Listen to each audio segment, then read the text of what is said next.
माझे नाव भावेश प्रंजू.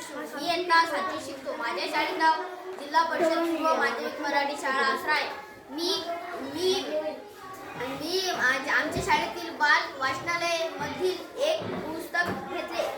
त्या पुस्तकाचे नाव चला गोष्टी ऐकूया हे आहे. मुखपृष्ठावरील एक व्यक्ती कोंबडा घेऊन जात आहे आणि दोन व्यक्ती चालत जात आहे आणि एका मगराच्या तोंडामध्ये कागद आहे आणि खाली समग्र शिक्षा असे लिहिले आहे.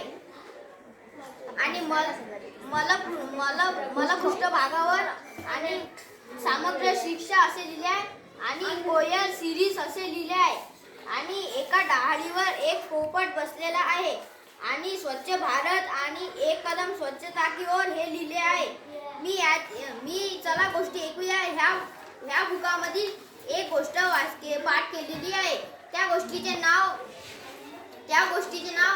लक्ष्मीची खेळी असे आहे. नमस्कार.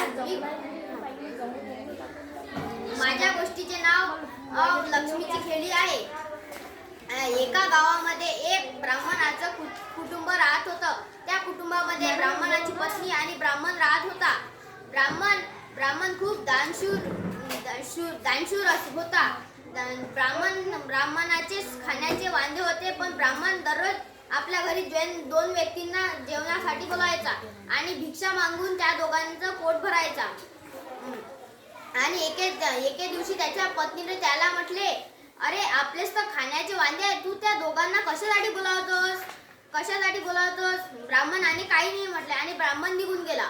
ब्राह्मणने दुसऱ्या दिवशी दोन व्यक्तींना घरी बोलावले आणि त्यांना बसवून तो आंघोळीला चालला गेला आणि ब्राह्मणाची पत्नी खलबत्त्याची पूजा करत होती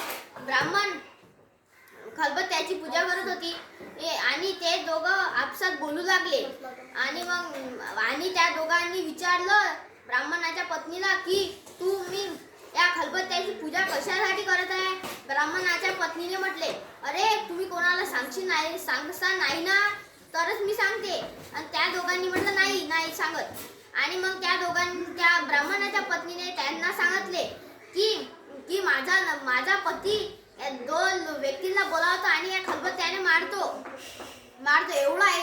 हे ऐकून ते दोघं जण तिथून पळाले आणि ब्राह्मण आंघोळीहून आला आणि ब्राह्मणने म्हटले, इथचे दोघं जण कुठं गेले? आणि त्याच्या पत्नीने म्हटले, ते दोघं खलबत्ता मागत होते.